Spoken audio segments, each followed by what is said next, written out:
Bienvenidos a un capítulo más de Papeleta Rosa Digital, una noche especial, mire, de mucho oído.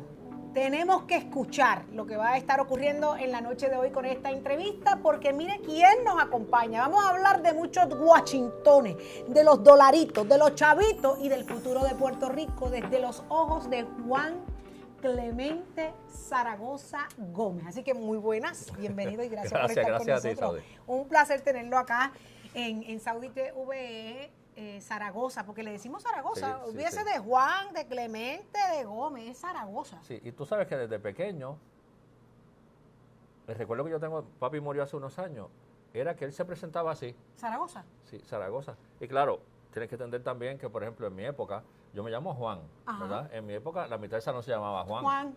Así que con decir Juan, tú decías, la maestra decía Juan, todo el mundo levantaba la mano. Es como José. Mi papi se llamaba José. ¿Ah, sí? Así que, pues papi siempre se presentaba Zaragoza. Y, pues, el distintivo. Sí, y a mí, digo, es un apellido también que tiene cierto, ¿verdad? ¿De dónde viene? Español, viene apellido español. Y sí, pues entonces yo me presento también y la gente me llama Zaragoza. Es un apellido español, pero usted viene ¿de dónde? ¿Dónde yo nació nací Zaragoza? en Bayamón. Ajá. Y me crié ahí al lado de la Gabriela.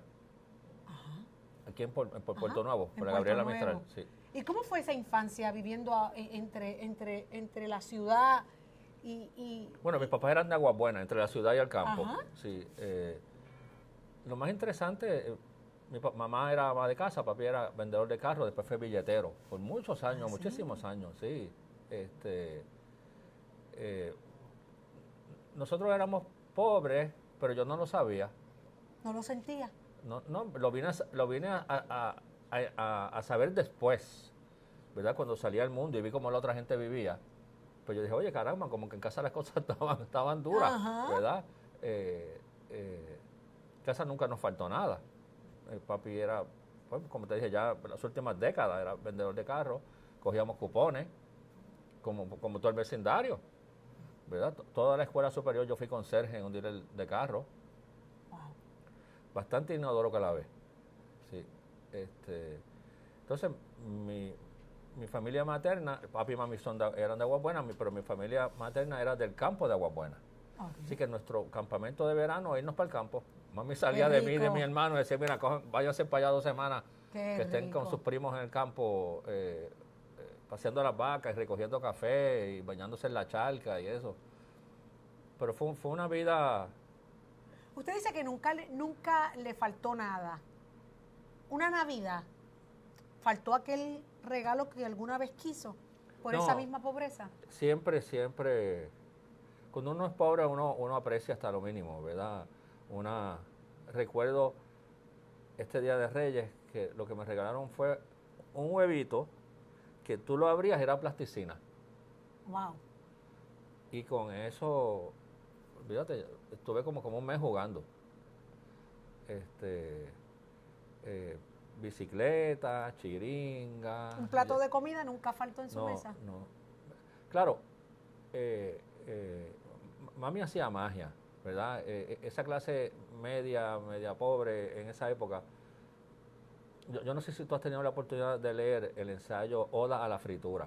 No. De Luis Rafael Sánchez. Lo voy a buscar. Que está en un libro que se llama Devórame otra vez. Uh-huh. Y Luis Rafael Sánchez, nuestro gran escritor, describe genialmente cómo las madres de esa época hacían magia con la fritura. Porque la fritura, ahora la fritura es de piscolabi, ¿verdad? Ahora se comen con tenedor y cuchara. Son elegantes. Pero antes la fritura era el sustituto de la carne en la mixta. Uh-huh. ¿Verdad? Entonces cuando en casa éramos 5, no había mucho dinero, pues mami, con un poquito de carne molida, pues hacía alcapurria. Okay. O hacía rellenos de papa. O hacía rellenos de amarillo. Y entonces la fritura en la familia pobre y media pobre en Puerto Rico era el sustituto del bistec y de la chuleta, ¿verdad? Porque un arrocito con habichuelas, con un rellenito de papa, tú cuadrabas, o con una alcapurria de masa, una alcapurria de yuca. Era como estirar esa carnecita molida para que diera para 5. Y ese ensayo es genial y describe cómo las madres boricuas en esa época, de ese Puerto Rico, de los 60, de los 70, hacían magia. Un poquito de carne y hacían todo ese tipo de alcaparras de yuca, de masa, rellenos de papa, de amarillo, los pastelones. Ay, qué rico. Sí. Esas recetas y esa cocina. Exactamente, así que con arroz, habichuela y tu friturita, pues ¿Ya? todo el mundo cuadraba. Y todo el mundo feliz. Y todo el mundo feliz, exactamente. ¿Cómo era Zaragoza en la escuela? ¿Cuál era su materia favorita? Porque yo quisiera pensar o me puedo imaginar que era la matemática. ¿Era la matemática? Sí, era la matemática. Yo siempre fui un nerd. ¿De verdad? Sí. Yo me entretenía leyendo la enciclopedia, pero no, Wow. no buscando en la enciclopedia, leyendo la enciclopedia. Como leerse un libro. Desde la A. Desde la A. Como leerse un libro, sí. Ese vicio... ¿Lo bulliaban por eso? ¿Usted pasó por lo No, que fue el bullying no, por no, ser inteligente, por ser nerds? No, porque yo jugaba baloncesto y no se me notaba, Ok. sí, la nerdura, vamos a decir esa Ajá, palabra, nerd. la nerdura no se me notaba. Y era bastante disciplinado en la escuela. Siempre he tenido el vicio de leer hasta el día de hoy. Yo anualmente me leo 12, 15 libros de religión, de historia, de ciencia, de política. O sea, todo le gusta, ¿no tiene Sí, yo algo en tengo- específico? sí, Ujú. no. Y claro, además que yo estudié en un colegio privado con una beca. Ok. Y cuando tú estudias con beca, pues tienes que estar, ¿verdad?, al día con las notas porque si no te quitan la beca. Correcto. Yo estudié en un colegio aquí en Río Piedra, que es donde la Intermetro tiene los dormitorios nuevos.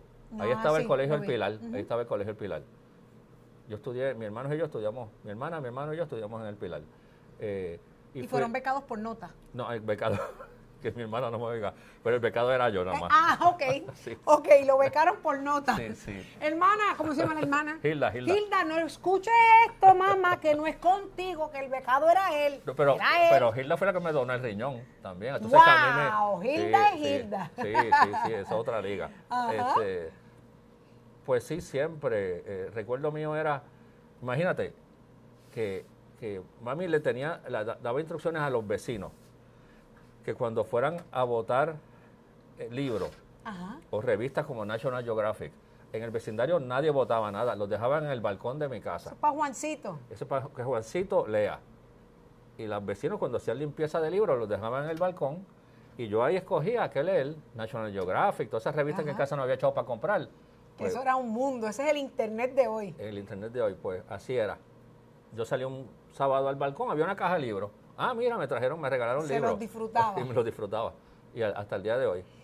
Cuando sale de ahí, decide estudiar a la universidad, ¿qué fue lo que usted dijo? Yo quiero, o qué era lo que decía desde muy pequeño, que cuando llegó Sí. al Bueno, momento yo quería estudiar, lo cumplió? tener un doctorado en matemáticas o economía, me atraía también. Pero yo tuve la particularidad en casa que papi entró a la UPI en el 40. Se sale en el 43, faltándole un semestre, se va para Nueva York. Allá es que conoce a mami. Siendo del mismo pueblo, allá es que se conocen. Wow, un Nueva novelón. York. Entonces papi, con la idea de darnos a nosotros el ejemplo de que entráramos a la universidad y continuáramos nuestros estudios, ya te dije, entró en el 40, salió en el 43, pues se matricula en el 70 en la UPI de nuevo, Wow. en administración de empresas, ¿verdad? Entonces la imagen mía en mi casa, yo en séptimo, octavo, noveno grado, era pues papi porque tú sabes que en la casa de los pobres, esa chulería de Family Room no existía. Ah, no. Entonces, pues, Eso es un extra. tú estudiabas en la mesa de la sala, Claro, en o la de comer. en la de comer o en la cama, porque no había cuartos adicionales. Y el recuerdo mío era papi, con la mesa del comedor llena de libros, estudiando como le habían expirado todos esos créditos. Claro, era Estudiando empezar de nuevo. a los casi 60 años biología, humanidades, ciencias sociales. Y entonces, mientras yo me fui acercando a mi graduación de high, ya él estaba estudiando contabilidad. Ok. Y mi hermano, que me llevaba un año, ya había entrado a contabilidad. Y yo en cuarto año de high school, veía a papi y a mi hermano hablando de contabilidad en la mesa de casa. Y yo decía, fíjate, eso está fácil, eso yo Ajá. lo entiendo. O sea, entro a la universidad y también tengo un reality check, ¿verdad? Porque yo decía, bueno, hacer un doctorado en matemáticas me va a tomar muchos años. Ajá. Y estudiar economía, pues tengo que tener un doctorado también, eso toma muchos años. Y yo soy un pelado. Pero parece que los que estudian contabilidad pueden empezar a ganar dinero rápido. ¿Verdad? Un enfoque práctico. Claro. ¿Verdad? Muy pues, útil. Pues si papi y mi hermano están estudiando contabilidad, pues yo también. Yo me voy a apuntar ahí. Ok. Yo me voy a apuntar ahí. Y tuve la experiencia de coger clases con papi en la universidad. Porque estábamos en la misma facultad. Y yo era común que yo llegara a la clase por la mañana, el primer día de clase, y el profesor me dijera, ¿usted es familiar de Zaragoza en nocturno? Digo, sí, ese mismo. O al revés, que a los papi le dijeran, pero usted es familia de Zaragoza el diurno. Sí, ese mismo. Estaba en una actividad hace poco y alguien me pregunta, Zaragoza, ¿su papá se copió de usted alguna vez? Ay. Y yo, bueno, pero... Buena pregunta. No se copió porque nunca estuvimos en el mismo salón. Ok. Pero en contabilidad de la Yupi te dan unos exámenes que se llaman los departamentales, Ajá. ¿verdad? Y los diurnos los cogíamos de 3 a 5 y los nocturnos de 5 a 7. Pues yo decía, papi, acuérdate, este viernes hay examen departamental, yo estoy de 3 a 5, tú estás de 5 a 7. Me decía, no, tú estás de 3 a 4 y media. Una media hora. Porque a las 4 y media yo te veo a ti en el lobby. Que me digas que viene. Y tú me vas a decir que viene en el examen. Y yo tenía que Papá, salir. y lo dice papi. Usted tiene que explicarme qué es lo que viene ahí. Yo tenía que salir, acabar el examen aquel a toda velocidad, analizarlo, decir, espérate, déjame ver si me puedo por lo menos aprender de memoria los 4 primeros multiple choice. A, C, C, B, tú sabes, más o menos, O sea, papá. compartía la Sí, bromita con su papá. Sí, salía como un loco para el lobby, allá el viejo me esperaba, le daba un briefing, mira papi, este problema, este es el truco, que las primeras 5 del multiple choice son tal. Yo siempre sacaba A, y el viejo salía bien también, y siempre que llegaban las notas, papi, ¿cómo saliste? Saqué B. Y digo, gracias a mí, ¿verdad? Me decía, no, si yo no entendí nada de lo que tú me dijiste. Él no moría en la raya. Era Pero- gracias, pero no. Pero son experiencias cuando tú tienes la oportunidad de estudiar con tu papá. Genial. Y que él se gradúe. Yo me gradué en la Yupi en el 81, papi se graduó en el 80 con mi hermano de la misma facultad. Wow. Pues obviamente en esa familia a nadie se le va a pasar por la mente no graduarse de universidad. Porque si el viejo tuyo se Una gradúa a los obligación. 60 y pico de años, Claro. tú sabes, pues mejor que tú acabes. Y mejor había que excusa. No había No había excusa. excusa. No, pues de esa casa, esa era la aportación de papi. La de mami, que mami lo que tenía era un 4º grado. Y se leía hasta las esquelas. Mami era una lectura viciosa. Y mami siempre me decía, si tú trabajas duro, estudias mucho y velas la juntilla, Vela la juntilla. Ya. vas a poder ser lo mismo que el hijo de un médico, de un abogado. Esa protección. Mami siempre tenía las palabras sabias. Toda esa escuela superior, yo fui conserje en un dealer de carro, ¿verdad? Y uno, pues, estar en un colegio privado, a la misma vez los fines de semana y los veranos estar limpiando inodoro y esas cosas, pues uno a veces como que se abochornaba. Claro, ¿tú sabes? sí. Y mami siempre me decía, mira, uno se abochorna por robar, nunca se abochorna por trabajar. Muy bien. Y de esas casas que yo vengo, Genial. un papá billetero que estudiamos en la Yupi, una mamá que tenía un 4º grado, que leía mucho y siempre nos tenía el consejo sabio. ¿Cuándo empezó a cambiar la vida de Zaragoza? Porque el trabajo, el esfuerzo, el sacrificio lo ha hecho llegar a otros niveles. ¿Cuándo empezó a cambiar? Mira, yo me vine a exponer a otro mundo. Bueno, yo acabo en la Universidad de Puerto Rico y me becan para hacer un MBA, una maestría en Administración Comercial en Estados Unidos. Wow. Nunca me había montado en un avión. Me voy para allá, ahí empieza a cambiar mi vida. Ahí empiezo a ver otro mundo, muchos estudiantes internacionales, gente de Francia, ¿sabes? Conocer otro mundo. Regreso acá, empiezo a trabajar en una empresa de CPA internacional. Saudi, mi primer salario fue 3 veces el que se ganaba mi papá en ese momento. Wow. 3 veces. El salario de mi primer trabajo full time era 3 veces lo que se ganaba papi. Ahí pues empecé a meterme en otro mundo.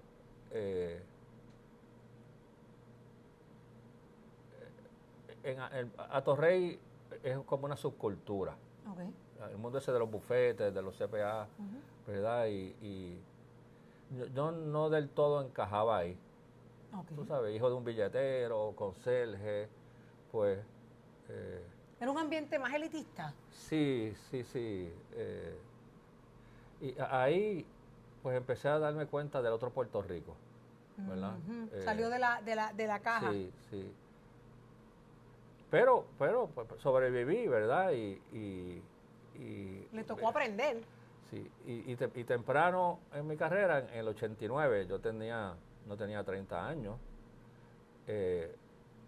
había un secretario de Hacienda aquí, o hay, porque está vivo todavía, ¿no? Juan Agosto Alicea, que le decían el supersecretario, en el último cuatrenio Hernández Colón. Y yo recibo una llamada un día de su secretaria. Imagínate, ese señor, la caricatura que tenía el Nuevo Día de él para las portadas, era una caricatura de Superman, porque tú tengas idea de quién estoy hablando, ¿verdad? Sí. Cuando ese señor te llama, me llama la secretaria que él me quería ver, pero no me dijo para qué era. Entonces yo voy para allá, asustado. Nos sentamos en su oficina y me dice, ¿y el resumen? ¿Él lo tiene? Yo, pues que a mí no me dijeron que yo venía a una entrevista. Wow, a mí me llamaron que llegara aquí. Pues yo estoy aquí. Porque tuvo 3 horas en una entrevista.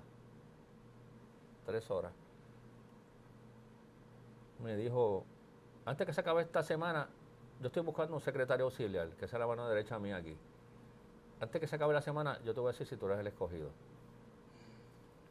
Efectivamente, me llaman y me dice, Agosto, el secretario está en una actividad en el Hilton, aparécete por allí, que él te va a decir si te va a reclutar o no. Pues voy para allá.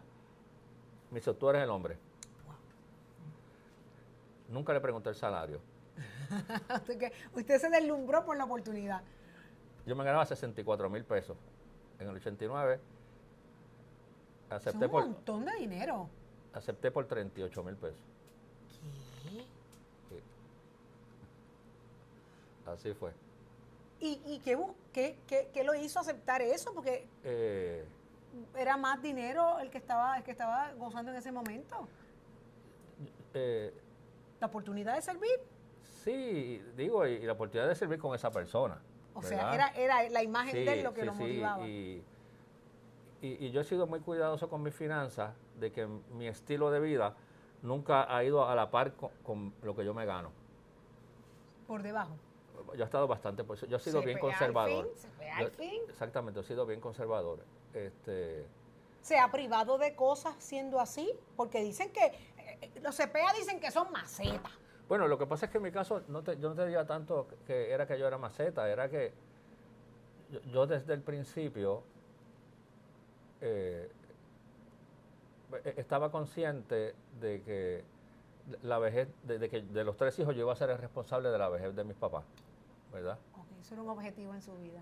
Y segundo, que mi mamá tenía una condición de los riñones, y cuando yo era chiquito le sacaron un riñón, y yo en aquel momento no sabía si yo lo tenía o no, ¿verdad? Pero yo decía, si yo tengo esa condición, yo tenía 30 primos y tíos que habían muerto, que estaban en diálisis. Yo decía, si yo tengo esto, yo voy a tener que aprovechar, trabajar lo que vaya a trabajar el joven y ahorrar, porque yo no sé qué me va a pasar a mí, ¿verdad? Y efectivamente a los 30 años me dicen que yo tenía la condición. Wow. O sea que yo corrí todo el tiempo pensando en que yo me iba a morir joven, que yo tenía que proveerle el apoyo a mis padres completo. Y yo no morí joven, pero en casa éramos 3 y mi hermano murió joven. Mi hermano murió a los 44 años de los riñones, por la misma condición. Él me lleva 1 año. Entonces, cuando tú te crías y te vas desarrollando así, siempre pensando, espérate, y entonces tuvo una hija y mi hija tiene la misma condición. Ay. Entonces yo dije, bueno, pues yo tengo que ahorrar para mis papás, tengo que ahorrar para mí, y si yo tengo un hijo y tiene la condición, yo tengo que ahorrar para mi hijo también. pues yo me ganaba 10 y ahorraba 4. Me ganaba 10 y ahorraba 5. Pensando en el peor escenario.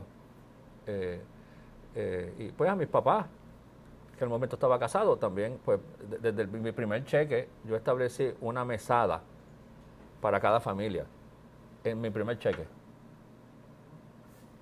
Creo que empezamos con 200 pesos, ya cuando mi papá al final eran como 3,000 al mes. Desde el primer mes de mi primer cheque, mi primera nómina, una mesada para cada familia.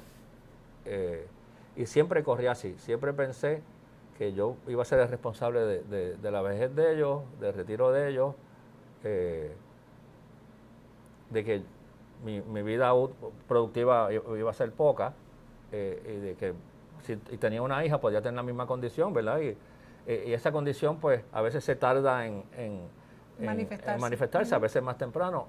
En mi caso, gracias a Dios, fue tarde, ¿verdad? Y mi hermana estaba ahí y me dio el riñón, así que ya yo no padezco de nada. Wow. No padezco de la presión. Su hermana no padece de la condición. No padece de la condición. Yo no padezco de corazón, de alta presión, de diabetes. Se acabó todo. Yo corro 4 millas un día sí, un día no. Peso lo que pesaba cuando me gradué. Peso 15 libras menos de lo que pesaba cuando me gradué de la universidad. Vivió pensando en ese momento. Cuando llegó el momento, ¿temió a la muerte? Llegó el momento. Sí, bueno, oye, cuando te ponen la anestesia y estás acostado en la camilla y te dicen, bueno, despídase de los que se vaya a despedir, que lo vamos a poner la cosita esa para... Ajá. Pues tú sabes, uno se asusta, pero claro. También ya pasó en una etapa de mi vida que ya yo había logrado unas cosas. Mi hija es profesora aquí en la UPI, en la Escuela de Derecho. Yo dije, bueno, pues Dios ha sido bondadoso conmigo, estoy bendecido. O sea, yo en ese momento tenía 63 años. Yo dije, pues ¿sabes? Si me tengo que ir ahora, pues no es lo mismo como hubiese pasado de eso a los 30 años. Claro, ¿verdad? Claro. Pero sí, uno se tambalea. Uno se tambalea. Le toca sentarse a pensar. Sí, exactamente. Sin embargo... O sea que en resumen no soy maceta. Realmente lo que pasa es que he sido ahorrativo toda mi vida. Ahorrativo y con un objetivo. Sí, con varios objetivos. Con varios objetivos. Que los cumplió todos. Exactamente. Como los venía pensando desde muy temprana Desde edad. muy temprano, sí. Wow. Zaragoza, sin embargo, entre esos objetivos, ¿alguna vez desfiló por ahí la idea o le pasó por la mente la idea de querer ser gobernador de Puerto Rico? Nunca. Ni estar en la política tampoco. Eso no estaba en Eso no estaba en mi plan. Nunca. Se me olvidó hacerte un cuento del viejo y los viejos hace un ratito. Hace como 25 años yo voy a visitar a mi papá y a mi mamá. Y mami, que se llamaba Gladys, a papi le decían Mon. Papi estaba leyendo el periódico y mami le dice, Mon, y si en un día de esto es una persona importante de ese en el gobierno y le dan carro y chofer. Papi, que era un cínico del carajo, baja el periódico y dice, yo estoy seguro que él va a llegar a ser alguien importante.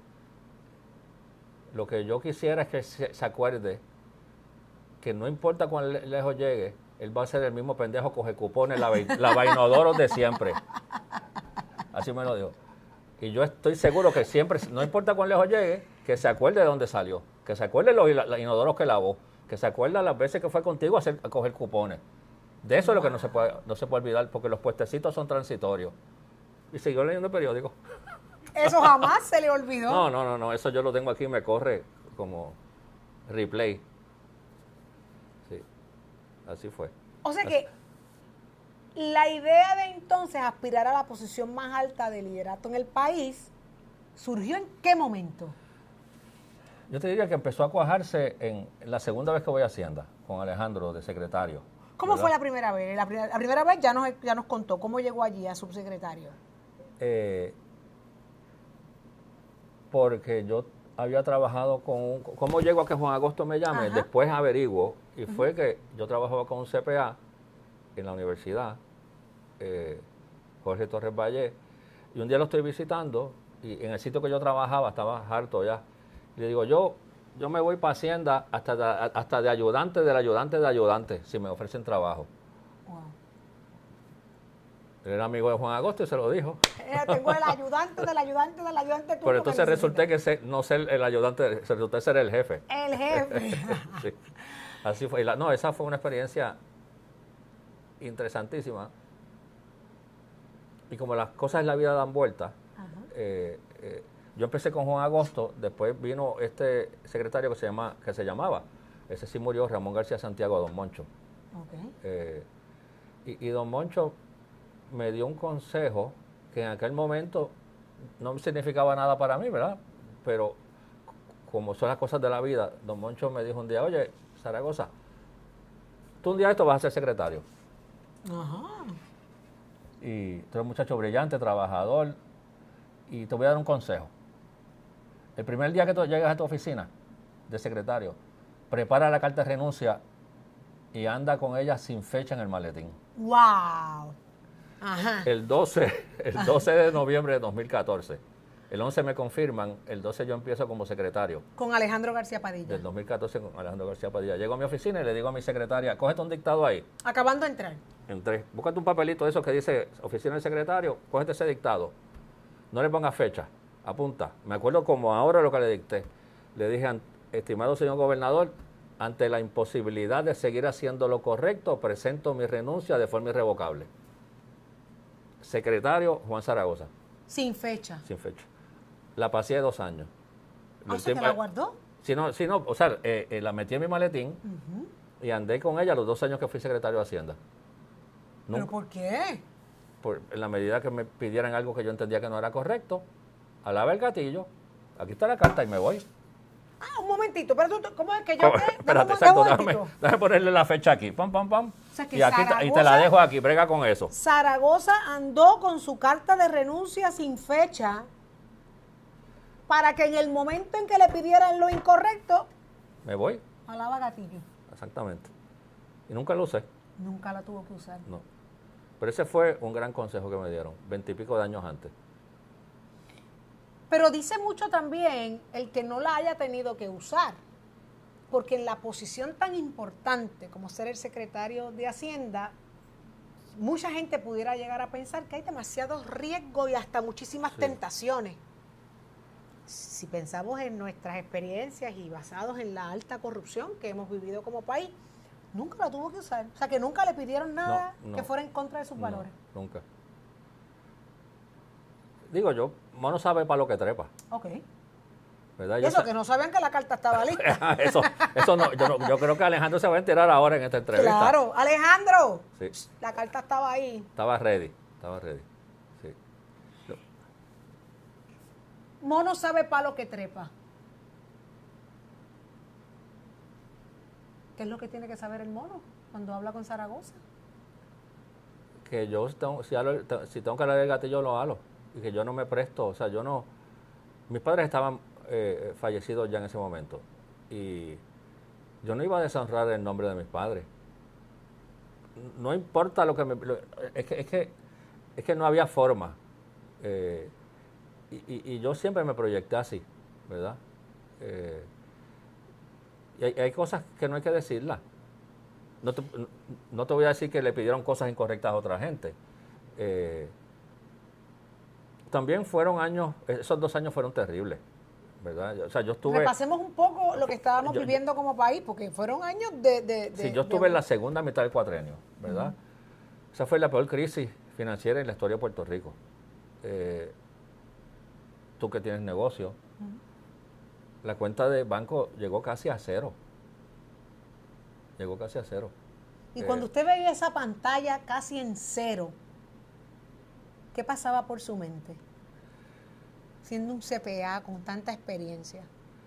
¿Alguna vez dijo, mira, este es el momento de yo sacar la carta y me... No. Bueno, mami siempre me decía que en momentos de crisis es donde se desarrolla el carácter de uno, ¿verdad? Eso es verdad. Yo decía, bueno, pues, por algo Dios me puso aquí en este momento. Y eran, la gente, yo le he dicho a compañeros del gabinete en aquel momento que esta historia tenemos que escribirla en algún momento. Está ¿verdad? bien, claro. Porque la gente no se transmitió, ¿verdad? ¿Cómo pasaron las cosas? Sí, la magnitud de la crisis. en los pasados 6 o 7 años, el Departamento de Hacienda ha tenido en la cuenta de banco 8 billones con B de dólares. Yo llegué a tener 18 y 20. ¿Millones? Con M. Millones, que no es lo mismo. Que no es lo mismo. Eso es una chavería. Exactamente. Tú no sabes lo que es tener a Alejandro que te llama un lunes y te diga, señor secretario, ¿cómo está la cosa? Pues muy bien. ¿Cuántos chavos hay en la cuenta? Pues 25 millones. Okay. ¿Y cuándo es la próxima nómina? El viernes. ¿Y cuántos chavos hay? ¿Y cuántos chavos se necesitan?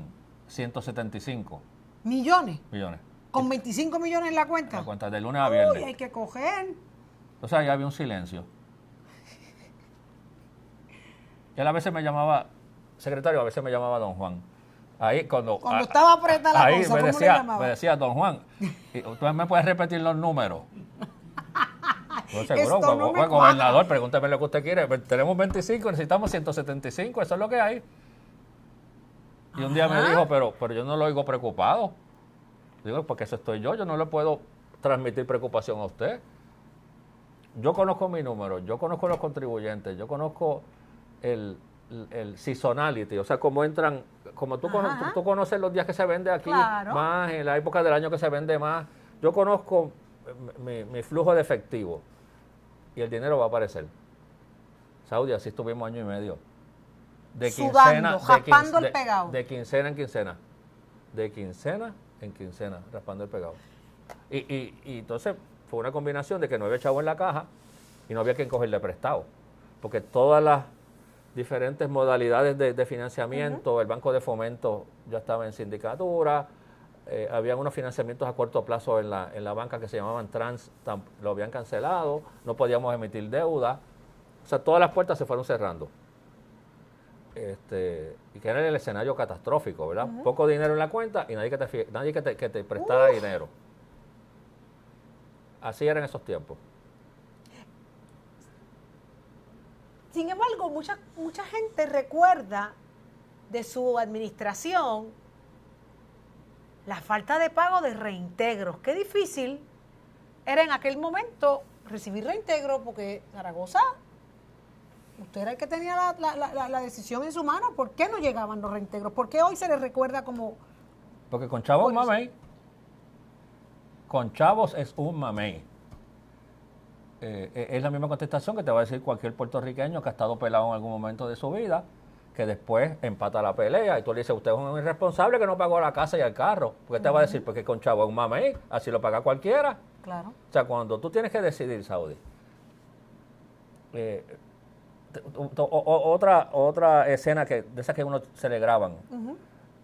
Llegó este día a Hacienda, yo iba siempre a asuntos económicos, a ver cuánto se había cobrado ayer, después me reunía con la tesorera a ver cuánto había en la cuenta de banco, y la tesorera me dice, hay que tomar una decisión, hay que ver a quién le abonamos hoy.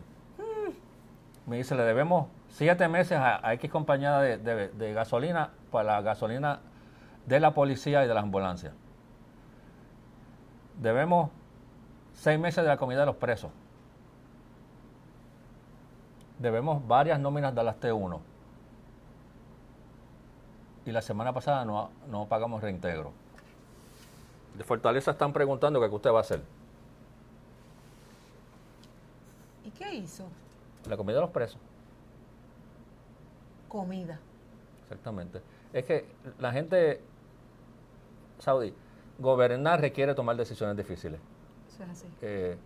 Y requiere una visión de país particular. Ahí es cuando tú tomas esas decisiones, cuando te sale tu crianza, las enseñanzas de todo, como entiendes el por qué viviste la infancia que viviste. Exactamente. Y la juventud que viviste. Y los amigos del barrio, del residencial de al lado que fueron presos, que murieron por el vicio. ¿Sabes? Todo eso te pasa como cuando dicen que uno se va a morir, que te pasa la película.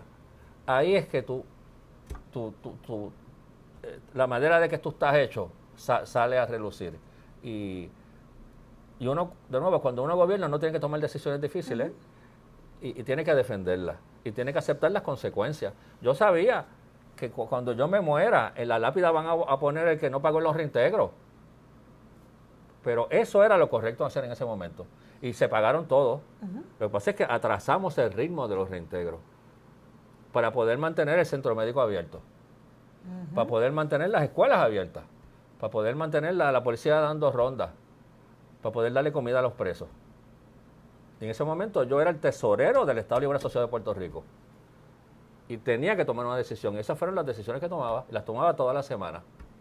No importa el No precio importa que le no me tocara importaba, cargar. No me importaba. Tanto así que en la lápida se lo pueden escribir y usted muere Sí, contento. exactamente. Sí. ¿Y qué Porque hacemos de eso es de lo que se trata de gobernar. ¿Y qué hacemos con todos aquellos comercios que sufrieron los estragos y los bandazos de las investigaciones de Hacienda, que muchos de ellos cerraron? Uno aquí, mi vecino, el Cíperle, eso a la gente no se le olvida, Zaragoza. Pues mira, Saudi, nosotros intervenimos 165 negocios, 165 nada más. Toda esa gente tenía algo en común, que llevaban 2 y 3 años sin pagar el IVU. ¿Y qué carajo la gente quería que yo hiciera? ¿Cómo? Que le enviara un certificado. ¿Cómo que se llama tu negocio? Aquí, Sweet Gallery. Ay, aquí un yo lo pago, yo mira, lo pago. Un certificado de regalo de Sweet Gallery para 10 cupcakes. O un certificado para un selfie conmigo. Si tú te estás robando el IVU, te voy a mandar un certificado de regalo de Plaza de las Américas. Mire, mi hermano, si usted lleva 3 años robándose el IVU y tú que eres comerciante, para que tu negocio siga corriendo, estás en el negocio, cierra el negocio. Es que el IVU no es mío. Exactamente. Eso no me pertenece. Exactamente. Es mi responsabilidad echarlo en esa caja y de ahí mismo sacarlo y darlo a quien le toca, que es Hacienda. Mira, yo llego a Hacienda, ¿verdad? Y entonces le pregunto allá a mi grupo, oye, de la misma forma que a veces la gente envía su planilla personal, sin el cheque, sin el pago, ¿verdad? Porque las cosas se aprietan. Hay comerciantes que envían la planilla del IVU diciendo, estimado señor secretario, cobré 10,000 pesos y me quedé con ellos. Estimado señor secretario, feliz día de San Valentín, cobré 15 y me quedé con ellos. Estimado señor secretario, feliz día de los padres, cobré 50 y me quedé con ellos. Me dice, yo decía, ¿eso pasa? Me dice, bendito, tenemos una guía telefónica así. ¿Modus propio? ¿Motus propio? No, yo no los investigaba. Ellos eran los que me lo decían a mí. Todos los meses, enero, febrero, por 24, 36, 48 meses. Me quedé con 50, me quedé con 100,000, me quedé con 15,000, me quedé con 8,000. Porque cuando hicimos esto la gente decía, pero eso fue una sorpresa para los contribuyentes, pero es que yo no se lo dije a ellos me lo decían a mí todos los meses. Me escribían una cartita con mucho cariño todos los meses, diciéndome cuánto habían cobrado y con cuánto se habían quedado. Pero eso es literal. Así mismo. Entonces yo lo que dije fue, pues, hago una listita de los más grandes. Una listita de los más grandes. Y por ahí fue que me fui. Y entonces, oye, se les daba, a pesar de que ellos eran los que me decían lo que me debían, se les escribía, se les daba oportunidades. Prórroga. Se les daban, sí, nos sentábamos con ellos. Pero claro, y recuerdo, bien interesante, porque cuando yo traigo la idea, yo me reúno con el secretario de Justicia y con Caldero, que era el de la policía, ¿verdad? Porque íbamos a entrar a los sitios a intervenir. Y el secretario de Justicia me dice, don César Miranda, buen amigo mío, me dice, Zaragoza, secretario, pero ¿cuándo enmendaron la ley para que Hacienda pueda hacer eso? ¿Verdad? Obviamente, mente de abogado, mente de secretario de Justicia, lo primero que quiere es estar seguro que hay ley para hacer eso. Claro. Digo, don César, esa es tremenda pregunta. Fue en junio de 1954. Me dice, dime el año de nuevo, 1954. ¿Y estamos en qué año? En el 2015. Hace 61 años se creó la ley que nos autoriza a hacer eso. Y nunca se había implementado. Me dice, ¿por qué no se había hecho eso antes? Digo, pues yo llegué ahora. Y ahora es que lo vamos a hacer. Pues esa gente, hay un montón de historias interesantísimas. Yo voy a cerrar, llamo a este señor que me debía 4 millones de pesos. Me dice, no, Zaragoza, yo estoy ofendido, yo no soy ningún pillo. Lo que pasa es que yo necesitaba abrir unas tiendas mías en Estados Unidos y como el banco no me prestó los chavos, se los cogió usted prestado. Ah, mira, qué bonito está eso. Y yo le dije, jefe, es verdad, yo soy comerciante también, yo sé cómo se ponen las cosas, pero te informo que la división de banca comercial de Hacienda cerró. Los préstamos, ya no estamos dando más préstamos comerciales. Así que búscate los chavitos y me los devuelve. O sea, que había mucho dinero en la calle que no estaba entrando en las arcas de Hacienda motus propio de algunos comerciantes, y no hasta que usted se tira amparado en la ley, que la pone en vigor, que se forma este escándalo. Exactamente. Y al principio, pues sí hubo, ¿verdad?, cierta resistencia del país, pero entonces es un abusador, se está perdiendo todos estos empleos. Mira, al final de cuentas, Saudi, fueron 165. 160 reabrieron porque pagaron. Okay. 160. ¿Y cuánto cambió esto las arcas del país? 5 no abrieron, siendo el principal tu vecino. Okay. ¿Verdad? Y la gente me preguntaba, pero, secretario, yo sé que tú estás raspando el pegado, pero con tan poquitos comerciantes usted va a cuidar el presupuesto. Yo, no, es que ese no es el propósito. El propósito es, nosotros lo hacíamos todos los jueves. Entre jueves y jueves venían los arrepentidos a pagar voluntariamente. ¿Cuándo esto pasó? Sí. Y ahí era que estaban los chavos, porque se dieron cuenta que había un secretario de Hacienda que tenía el dedo en el gatillo.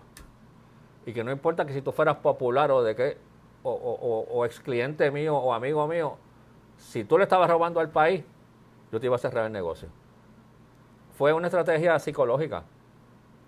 Una manera de ejercer presión a quienes estaban ocultos, ignorando el llamado. Exactamente, y es enviarle el mensaje al evasor. El evasor es un apostador. Él está apostando que se puede robar los chavos y no le va a pasar nada. Y el mensaje que yo le estaba llevando al apostador era, no te tires, que hay erizo. Hay consecuencias. Hay consecuencias. Curioso es que existía la ley que le permitía a ustedes entrar al comercio y no se ponía en vigor, no se ponía, no se utilizaba. Sí. Y oye, y en esa época la gente me decía, yo me imagino que ahora tú no podrás ir a ningún comercio, a ningún negocio, porque no te abren las puertas. Digo, no, es todo lo contrario. Los comerciantes me lo agradecían. Saudi, si tú tienes esta tienda aquí, si al frente hubiera una tienda de lo mismo tuyo, y tuvieras que aquel personaje anda en un carro que cuesta el doble de lo tuyo, y que va a Europa 3 veces al año, tú vas a decir, espérate, aquí hay algo que no cuadra. Aquí hay algo que no... Y de momento Hacienda lo cierra por robarse el IVU. ¿Quién es el malo? ¿Él? ¿Hacienda o él? Pues tú vas a decir, bueno, pues qué bueno, porque había algo que no me cuadraba. Claro. Además... Lo que es igual no es ventaja. Además, si yo cumplo... Pues el otro cumpla. Además, hay un principio constitucional básico, que es que 2 más 2 siempre da 4. Lo que no pagan los evasores, lo pagamos nosotros. Los que cumplen. Sin embargo, yo siempre me he tenido esta pregunta, y bueno, ya con esa experiencia y con esa determinación en aquel momento de aplicar una ley desde 1900 tanto, entiendo que han tenido que ser tan severos con las penalidades, con las multas, porque fallar en el pago del IVU o pagarlo y pensar que lo pagaste y no se reflejó el pago es un dolor en el alma, porque las penalidades duelen, el recargo duele. Eso nunca va a cambiar. Bueno, lo que pasa es que una cosa es el trato que le daba el departamento en aquel momento al reincidente. Ok. ¿Verdad? Porque cuando todo negocio pasa por sus momentos difíciles y se atrasa un mes, y tú sabes, y pues en esos casos uno iba al departamento, planteaba, ¿verdad?, que había unas circunstancias del negocio, pasó con la pandemia, pasó con los huracanes, y te quitan las penalidades y te hacen un ajuste. Pero alguien que lleva 3 años en ese son ¿qué cuánto tú vas a venir? No se justifica. Sí. Claro, también es que en aquella época fue como la tormenta perfecta, ¿verdad? Yo estaba raspando el pegado, no habían chavos. Era otro momento. El proyecto de Suri, que yo fui el que lo creé, estaba muy bebecito, ¿verdad? En desarrollo. Ahora pues son otros tiempos, hay dinero. Suri se ha desarrollado ya, es una gran herramienta que sirve para fiscalización. En aquel momento yo no tenía chavos ni tecnología. Ahora hay chavos y tecnología, ¿verdad? Ahora muy posiblemente no hay que recurrir a eso, porque el sistema te va a detectar. Si tú llevas 5 meses sin pagar el IVU, pues lo va a detectar. Con toda esa experiencia, con todo ese bagaje, con esa, ¿verdad?, capacidad, ¿qué necesita Puerto Rico? ¿Un gobernador o un administrador con un buen CPA, un conocedor de nuestros recaudos? ¿Qué necesita Puerto Rico realmente? ¿Un abogado? Sí, ¿Necesita un doctor de gobernador? ¿Qué necesita Puerto Rico realmente? Pues mira, entonces? el planteamiento mío es que Puerto Rico necesita un administrador. Aquí el americano tiene una frase y es que someone has to be in charge. Aquí tiene que haber alguien a cargo de que esto corra. Y cuando yo te digo a cargo, es que tenga una mente gerencial, que establezca las estrategias, que establezca los planes de trabajo, que establezca las fechas límites, quién es responsable, y que me consigan una fotito para cada de esas personas responsables para yo tenerla en mi escritorio y saber a quién le voy a cortar el pescuezo si las cosas no pasan. Okay. Porque aquí no hay consecuencias. No hay consecuencias. Entonces, pues, o sea, el estado normal de las agencias es un estado de inercia, porque hay muchos empleados públicos, la mayoría de los empleados públicos son gente comprometida, seria, que han sido maltratados a través de los años, que han padecido de supervisores incompetentes, ¿verdad? Y pues las agencias siguen corriendo, pero si tú quieres cambiar el rumbo de una agencia, tú necesitas gerencia, hay que gerenciarlo. Las cosas no pasan porque... Tanta gente que se gradúa de administración de empresas, gerencia, y yo veo que o se tienen que ir o tienen que ejercer cualquier otra cosa menos lo que estudiaron, porque oportunidades donde se necesitan son muy pocas, o simplemente si no paquinaste, si no hiciste un donativo a la campaña, o si no eres el hijo de sutana o fulana, no te llegan las oportunidades de administrar una agencia en este país. Yo soy miembro de la comisión de nombramiento, ¿verdad? Porque los secretarios tienen que ir a un proceso de nombramiento. Claro. Y yo siempre los entrevisto antes, siempre les doy el mismo consejo. Y les digo, las cosas en las agencias, primero les digo, bueno, de donde tú vienes, pues obviamente tú no tienes gran experiencia gerencial, ¿verdad? Si tú quieres que las cosas pasen en la agencia, búscate de ayudante un project manager, un gerente de proyectos. Los gerentes de proyectos, que muchísimas veces son ingenieros, son gente que tienen la mentalidad de coger los planes y las encomiendas y descomponerlas. Transformarlo. Sí. Descomponerlas en pasos, en secuencia, asignarle personas responsables, asignarle fecha de seguimiento, fecha de terminación y empujar. Porque en organizaciones grandes como las agencias de gobierno, y pueden ser una empresa privada, si tú no tienes claro el objetivo y lo descompusiste en un plan de trabajo y empujas, las cosas no van a pasar. Jamás. Es como si tú un día entras por ahí por la puerta y dices, yo creo que ahora este mes vamos a hacer esto, y te vas. Las cosas no pasan. Tú tienes que al otro día preguntar, ¿cómo va esto? Claro, ¿Compraron los materiales para hacer eso que yo dije? ¿Los ingredientes? ¿Para cuándo vamos a tener la prueba? Partiendo de esa premisa, ¿cómo Juan Zaragoza describe la administración de Pedro Pierluisi al día de hoy? Yo no visualizo a Pedro Pierluisi en una mesa con sus secretarios dando 4 palmetazos y diciendo 3 malas palabras y picándole el pescuezo a alguien porque las cosas no pasan.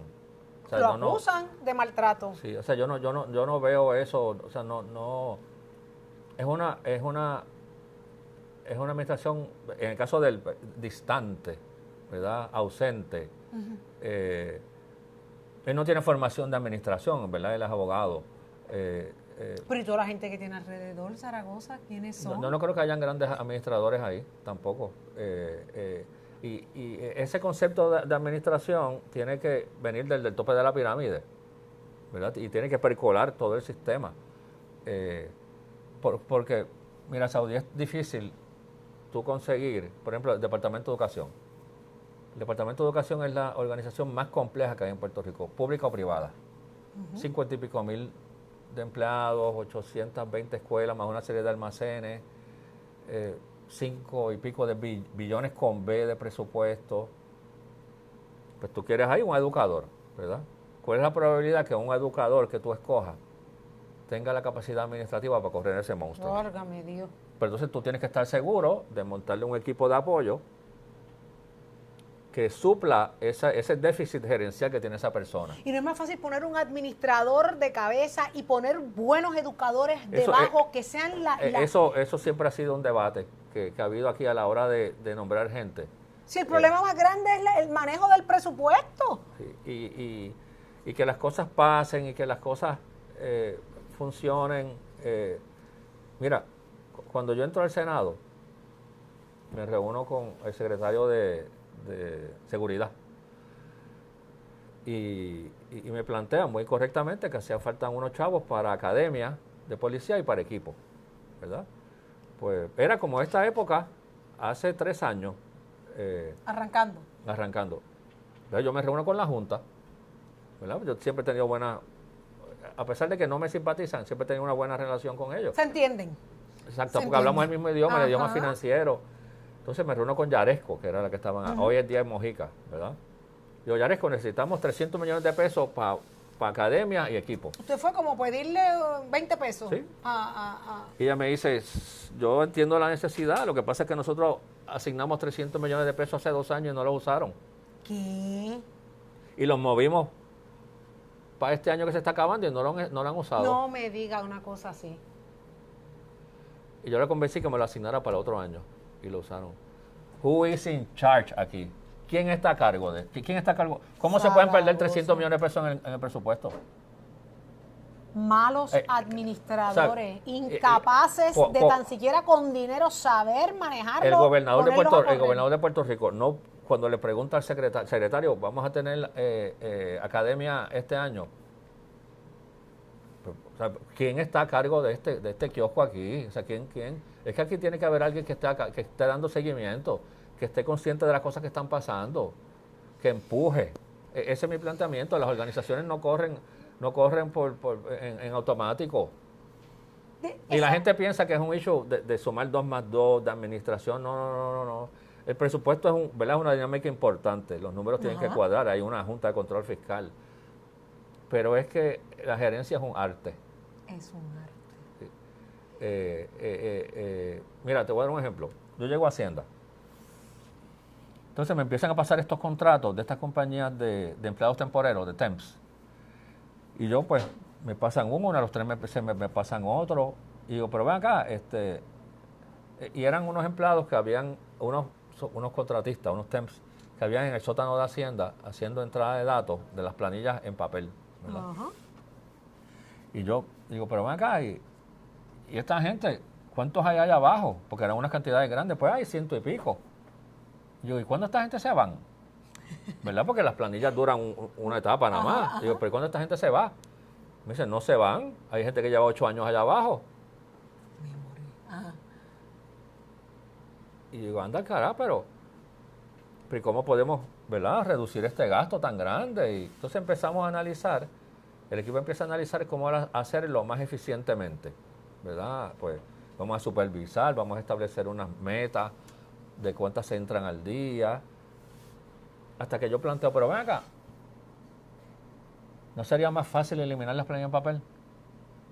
Y te economizas todo esto. Y me economizo todo esto.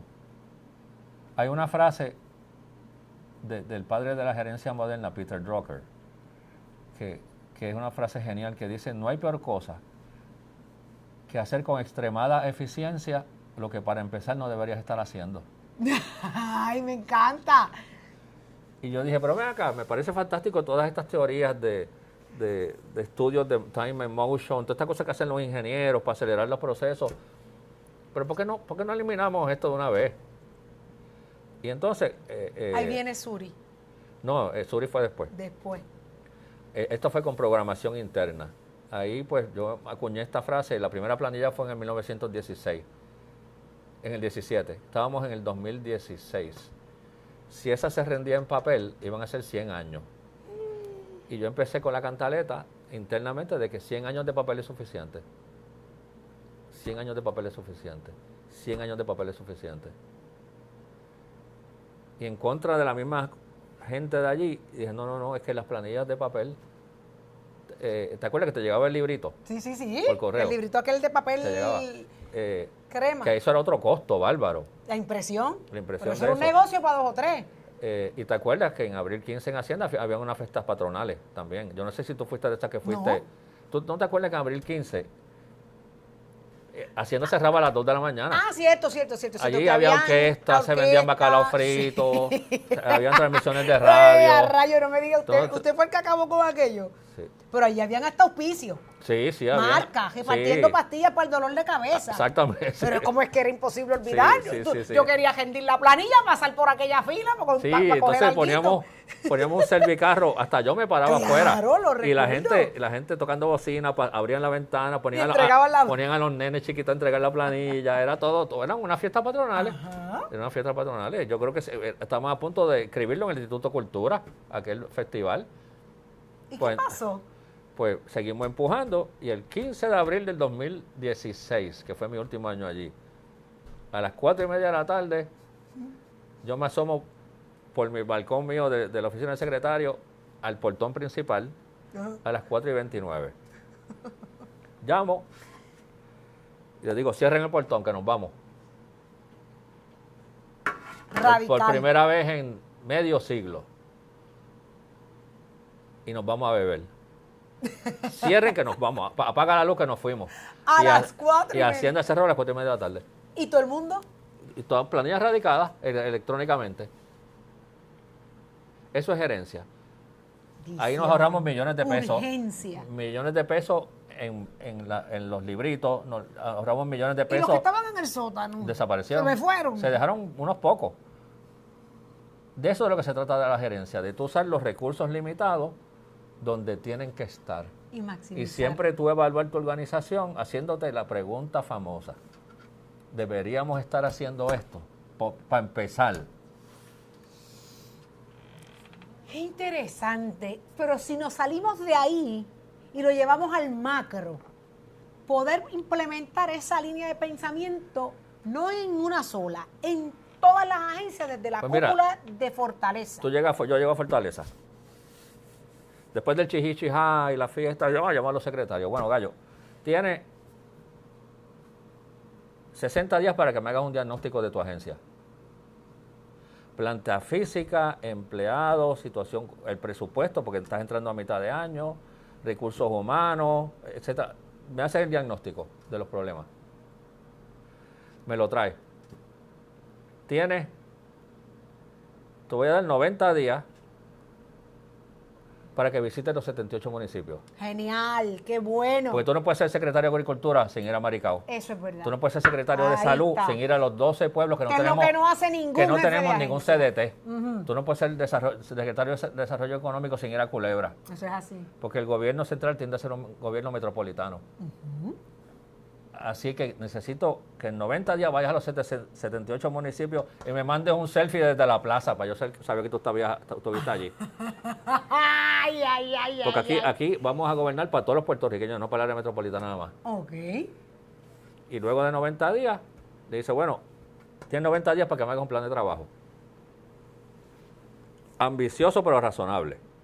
Porque uno en las organizaciones tiene que saber identificar los problemas urgentes de los importantes. Ajá.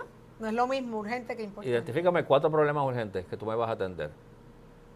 Y en 30 días me someto a un plan de trabajo con plan de progreso, fechas de reporting, fecha límite, y me traes una foto del cuello tuyo. Me encanta. Si no cumples, te lo pico. Por ahí es que te va.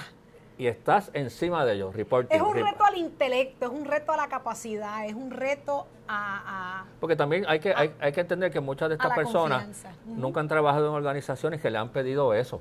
Claro que no. ¿Verdad? Entonces, en cierta forma, y en muchos cierta forma vienen no. cómodos, muchos llegan Sí, no, cómodos oye, y pero no entonces quieren. llegan con buena actitud, quieren comerse el mundo, pero no tienen las herramientas, porque nunca han trabajado en organizaciones que le pidan eso. Cuando Claro. tú te crías como yo en organizaciones internacionales, que tienes que estar reportando para arriba, para Miami, para Nueva York, para esto, planes de trabajo, que te miden todos los meses las métricas, el net income, esto, el headcount de personal, pues para ti eso es natural, ¿verdad? Pero llegan estos secretarios y tú tienes que darle las herramientas. Pero un momentito, ustedes que tiran para arriba, que trabajan y es que usted le dice a los que dicen, ay, chus, es que él se cree que, mire para allá, porque él se cree que está por encima de los demás. No. Que dicen que usted es elitista, que usted es un... Acuérdate que, mira, yo soy el mismo coge cupones, lava El inodoro de mismo siempre. Coge cupones. Lo que pasa es que... Pero mira, ahora le pregunto, por crecer, por ganar experiencia, por echar para adelante, por preocuparse de ser mejor en su pasado, en su juventud, a nivel profesional, en lo que es hoy. Quienes lo señalan o lo tratan de minimizar porque, no, es que él está muy por acá, él es muy elevado. Sí. ¿Qué le contesta a ellos? Porque puede ser uno de sus talones de aquí. Hay gente que dice que usted es muy elevado. Sí, lo dicen. ¿Qué le responde? Que yo, donde quiera que he ido, yo lo que he tratado es que las cosas funcionen, ¿verdad? Y que tomen las decisiones difíciles que hay que tomar. Y yo podría estar en mi casa. Eso le iba a preguntar. Yo podría estar en mi casa. Pero yo quiero cambiar el rumbo del país. Y he tenido y a través de los años, la vida es, uno empieza a trabajar y te entregan una caja de herramientas vacía. Y en cada experiencia de trabajo, tú vas echando herramientas, ¿verdad? Y yo he acumulado una serie de herramientas que muchos puertorriqueños las tienen, ¿verdad? Pero no, por razones muy genuinas y muy válidas, no quieren exponerse a la prensa. Claro, nadie está dispuesto a sacrificar la paz y la tranquilidad. Hay un montón de puertorriqueños que podrían ser, desde el punto de vista gerencial, gobernadores de Puerto Rico, ¿verdad? Tal vez no tienen esa noción personal que yo tengo de querer devolverle al país, ¿verdad? Pensando de donde yo salí. Además, Saudi, yo a veces pienso que, y esto con mucho respeto, ¿verdad?, que San Pedro es contable. Porque es como los talentos de la Biblia, ¿verdad? Que cuando yo llegue allá arriba, San Pedro me va a decir, próximo, pase por aquí. Nombre, Zaragoza, dame un segundito. A usted le dimos 100. Ok, vamos a repasar aquí que usted dio para adelante, que usted le dio al país. Cuando San Pedro empiece 100 menos 5, menos 8, menos... Yo espero que cuando el hombre le dé la tecla total diga, usted está saldo. Se puede quedar. Usted se lo ganó. Usted se lo ganó, porque si te dice que quedaste a deber, está tarde. Y no hay break para bajar. No hay break para bajar. Ok. Así es. Pero sí, oye, es un capricho de Zaragoza ser gobernador. No es un capricho. ¿Qué le dice a los de su propio partido que hoy resienten la primaria? Que nuestro partido se llama el Partido Popular Democrático. Y que más allá de experiencias que pudieron haber sido negativas en pasadas primarias, esas experiencias tenemos que usarlas para crecer y para demostrar al país y a nosotros mismos que nosotros somos capaces de crecer y de aumentar la base democrática de nuestro partido, ¿verdad? No es para decir, pues mira, hubo unas situaciones en la pasada primaria que pueden habernos costado las elecciones, pues se van a prohibir las primarias en el Partido Popular. Es que nosotros somos un partido democrático, ¿verdad? Y tenemos que usar eso como plataforma de crecimiento. Y eso nos va a distinguir de otras organizaciones también, ¿verdad? Y decir, no, aquí en el Partido Popular se abren las puertas a todo al que quiera. Oye, porque yo le he dicho, nosotros tenemos primarias en un montón de alcaldías y en los distritos. Yo siempre le digo a la gente lo mismo. Pensar que alguien, un puertorriqueño o puertorriqueña, ¿verdad?, quiera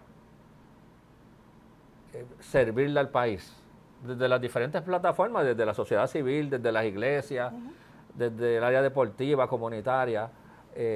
Eso es algo que hay que agradecerle a la gente. Claro. Porque hay otra gente que está en la cómoda. Cada vez son menos. Los que dan ese paso al frente con el deseo genuino de trabajar. Hay gente que está en la cómoda y a esa gente que ya casi nadie me lo dice. Yo te diría que hace meses que nadie me dice eso. Okay. Nadie me dice que usted está haciéndole un daño al partido. Se ha ido transformando el lenguaje, el mensaje, la gente lo está entendiendo, se siente preparado para la primaria. Sí, y muy entusiasmado. ¿Qué va a pasar en la primaria? Yo estoy confiado que nosotros vamos a ganar. ¿Tiene gente a su alrededor? Sí, porque el mensaje de que el país necesita un administrador con experiencia, que sepa de finanzas, que sepa bregar con la Junta. Y los otros días, no me acuerdo en qué pueblo, nosotros hacemos conversatorios 2 y 3 semanales en todos los pueblos. Me dice un popular, cuando yo digo eso, me dice, y además, Zaragoza. Y si gana Trump, a quien yo quiero sentado frente a él en la mesa es usted, a nadie más. Wow. Y digo, oye, esa yo no la pensé, Mira. pero la voy a apuntar porque está buena. Me dice, si gana, Sentarse a hablar con el loco ahí de frente. ¿a quién ustedes quieren De número. frente? A ese señor que es un comerciante. ¿A quién ustedes quieren frente a él? Hablando. Pero lo más interesante de esto, El mensaje Saudi, está llegando. sí, está llegando. Pero lo más Quedan interesante, 60 días sí, aproximadamente. sí, lo más interesante desde el punto de vista humano es que a mí no me deja de asombrar y de emocionar, ¿verdad? Yo que no llevo mucho en la política, es cómo uno puede, con su mensaje y su presencia y sus palabras, puede lograr sembrarle la esperanza a alguien en el corazón. O sea, cuando la gente se me acerca y me dice, yo confío en usted para que cambie el país. Yo confío en usted. Wow. Yo estoy seguro que usted va a cambiar el rumbo del Y país. duerme tranquilo cuando se va con eso. Eso no está fácil dormir tranquilo con eso, porque yo me lo cojo en serio, Ok. ¿verdad? Como tiene que ser. Como tiene que ser. Pero esa es una parte bien bonita de la política. La gente por ahí critica a los políticos y a la política, pero la política es un arte también, ¿verdad? Y el lograr sembrar tocarle el corazón a la gente es algo que no me deja a mí de emocionar cuando yo voy por ahí, por las calles y me reúno con la gente. Siendo gobernador, ¿transformaría Hacienda? ¿Qué haría cambios en Hacienda? Yo dejaría al secretario al secretario lo sometería a lo mismo. Llega allí a tu diagnóstico. Ay, yo no quisiera hacer la secretaria dime. de Hacienda. Al jefe de ¿Cómo? presupuesto. Que suene ese teléfono. Que me digan, mira cuánto hay en la cuenta. Bueno, también hay algo que yo le doy la mira, cuenta mía a la persona. Los otros días alguien me comentaba también en otro conversatorio. Me dice, yo quisiera ver a un secretario de agencia tratando de pasarle la bola a monga a usted. Dice, no, mi hermanito, ya yo estuve ahí. No me vengas con esos cuentos del presupuesto claro, no hay y de que no se puede o que no. No hay manera. ¿Qué nota le da a Paquito Párez, Zaragoza? Paquito, se le puede dar una nota una vez más. Paquito hizo lo que tenía que hacer. ¿Por qué no la da? No, porque es que Hacienda se Hacienda se le quitaron poderes, ¿verdad? Y Hacienda se quedó básicamente en el manejo de los cobros, en el manejo de las ayudas, ¿verdad? De todas esas ayudas y cheques que se enviaron. Pero mucha de esa función financiera como tesorero, se le quitaron cuando él estaba y se pasaron a FAF. Por eso era que, por ejemplo, yo iba a las reuniones de la negociación de la deuda, cuando de lo que se llaman los GOs, ¿verdad? La deuda de los bonos de Puerto Rico, y en muchas de ellas él no estaba. Y tú dirías, pero es que él es tesorero, porque es que muchas de esas funciones del manejo de la negociación, de todas esas, él no estaba, y posiblemente hicieron lo correcto, ¿verdad? Diciendo, bueno, todo un cuatrienio complicado, vino María, van a ver todas estas ayudas, concéntrate en completar el proyecto de Suri, que es un proyecto de 6 o 7 años, concéntrate en que las ayudas le lleguen a la gente, concéntrate en que los reintegros le lleguen a la gente, y todo eso lo hizo muy bien. Uno tiene que evaluar los jefes de agencia dependiendo en el Puerto Rico que sirvieron, ¿verdad? Sí. Un secretario de salud que estuvo en una pandemia versus uno que no estuvo en una pandemia, uno que estuvo cuando no habían chavos, otro que estuvo cuando habían chavos, pues no es que uno sea más difícil que el otro. Cuando hay chavos, pues tienes que concentrarte en otras cosas, ¿verdad? Y lo importante es que en eso que se te encomendó lo hiciste bien, y él lo hizo bien. Zaragoza, este podcast termina con 2 preguntas. Las preguntas las hace usted y yo escojo a quién se las hace. ¿No hay problema? No hay problema, déjame pensar. Antes de llegar ahí, diríjase a esa cámara y háblele a quienes están observando y dígale en 1 minuto por qué usted merece ser gobernador de Puerto Rico. Mírelos a ellos y háblele a ellos. En 1 minuto. Porque yo, al igual que tú,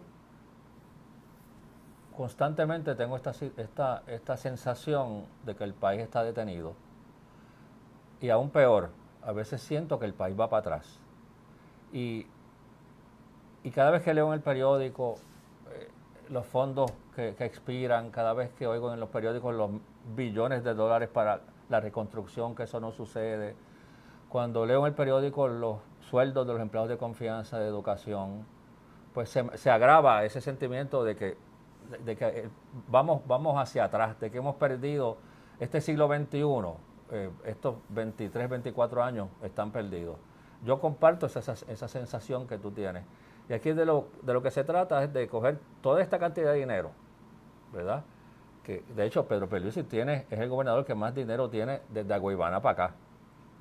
Y ponerlo a funcionar, ¿verdad? Ponerlo para atender las necesidades básicas de la gente, para que la gente se sienta atendido, los servicios esenciales. Y yo como gobernador, como administrador, esa va a ser mi misión, devolverle al país, el país que ustedes, los que tienen ya adultos mayores, el país que ustedes vivieron, ¿verdad? Y devolverle a sus hijos la esperanza de que viven en un país que pueden echar para adelante. Te dejé pensando con lo de Aguaybana. Sí, me fui bien para atrás. Cacique borincano. Eso es un cacique Sí, de esos que lo... Sí. Zaragoza, prevaleciendo usted en esta primaria del 2 de junio, ¿contra quién quiere ir Juan Zaragoza? ¿Pedro Pierluisi o Jennifer González? ¿Contra quién quiere? No quién quiere el PNP, ¿contra quién usted quiere? Fíjate, yo te diría contra Pedro. Porque aunque ninguno de los dos son administradores, porque Jennifer nunca ha administrado nada tampoco. Pero en el caso de Pedro, él trató y falló, ¿verdad? Ya tuvo su oportunidad. Ya tuvo su oportunidad. En el caso de Jennifer, pues el planteamiento de administrador sería, hay que hacerlo, ¿verdad? Porque ese es mi punto de venta. Pero ella nunca ha tenido, nunca ha fallado administrando algo, porque nunca lo ha administrado. Okay. En el caso de Pedro, y al final de cuentas la política es un asunto de contraste, ¿verdad? Pues Pedro me ayuda todos los días con la incapacidad gerencial que hay en su administración a vender mi punto de que se necesita un administrador. En eso yo tengo que agradecérselo, ¿verdad? Porque todos los días me ayuda a hacer la campaña. Vamos a hacer las dos preguntas. ¿Qué pregunta usted le hace a Pedro Pierluisi en esta mesa? ¿Por qué en los primeros 2 años y medio él estuvo tan ausente? Él vino a aparecer por la campaña esa de haciendo que las cosas pasen. Y si eso fue por diseño o por accidente, su ausencia en el país. ¿Qué pregunta le deja a Jesús Manuel Ortiz? ¿Cómo él visualiza que él va a administrar una organización con un presupuesto de 23 billones, 250,000 empleados y 125 agencias? ¿Cómo se visualiza en el día a día? En el día a día, robándole la frase a Pierluisi, haciendo que las cosas pasen. Tengo que confesarle algo. Me quedé con las ganas de seguirlo escuchando. Interesantísimo. Gracias por aceptar la invitación. No hablamos de la salsa y todas esas cosas. No hablamos de la salsa, pero ya sé que es un etapa bailador. Con esto yo me voy. Sí, Bailador innato. ¿Usted canta salsa? le someto al karaoke. Su cancioncita. ¡Ay, ya le mete al karaoke! Le meto, sí. ¿Cuál es la favorita de Zaragoza? Una de Tite Curé. ¿Cómo dice? Que grabó Rubén Blades, Plantación Adentro. Eso es profundo. Plantación Adentro empieza con una frase no cantada y dice, es el año 1745 y en América Latina el indio vive bajo el palo implacable del mayoral. Y ahí empieza la canción diciendo, sombras son la gente, ah, la, la, la, la, la, la, la. Sombras son la gente, ah, na, na, na, na, na, na. Plantación adentro, cámara, es donde se sabe la verdad, es donde se aprende la verdad. Y por ahí para abajo. ¿Y usted baila salsa? Nunca fui muy... Me encanta leerla, tengo una vitrola en la oficina. ¿Ah, sí? Sí. Nunca... Tenía primos que eran bailadores de salón, pero nunca fui muy hábil. Pero me gusta bailar, pero reconozco mis limitaciones. Sí. Usted es la gozadera, sí, que le entre la sabrosura de la salsa, sí. lo tuvieron por el Día Nacional de la Salsa. Oye, yo fui presidente de la Fundación Ismael Rivera varios años. Yo comparto con Mael la fecha de nacimiento, el 5 de octubre. Ah, no, Sí. salsero de Ecuajei, como decía Maelo. Qué bueno saberlo y escucharlo. Qué bueno de verdad, Zaragoza. Gracias por la oportunidad, por permitirnos conocerlo más allá de aquella imagen fuerte, decisiva, de Hacienda, que dejó rastros, que mucha gente lo vieron como un mal sabor. Hoy usted se sinceró, me quedé con la boca abierta de cómo era que pasaban las cosas y cómo los que tenían las obligaciones decidían qué hacer con el dinero que se suponía fuera del la pueblo. tradición del programa, el entrevistado no tiene derecho a una pregunta. Ahora sí es verdad. Se la voy a dar la oportunidad. Quiero que me la conteste mirando a la cámara. Y ahí está la mía. Ahí enfoca. Cuando yo estaba en Hacienda, ¿a ti te llegó el reintegro? Sí. Okay.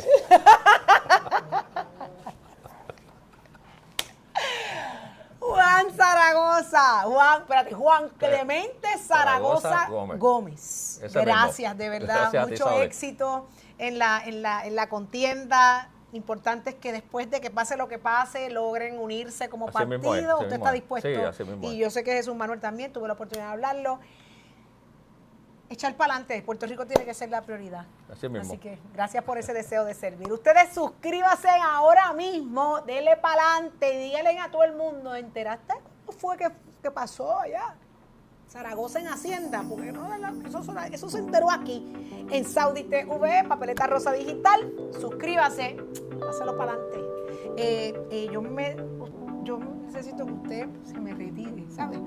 Yo le agradezco mucho que usted haya estado aquí. Me Muchas voy. gracias. Váyase, vaya tranquilito por ir para abajo. Tranquilo, quieto. Ay, señor, vaya bien. Nos vemos. Sí. Mira, yo no sé qué tiene la silla, pero esta silla hay que hacerle algo. Se sientan ahí, las malas palabras salen solas. Aquí es que ellos hablan como es. Chequeme la silla, producción. Llévatela.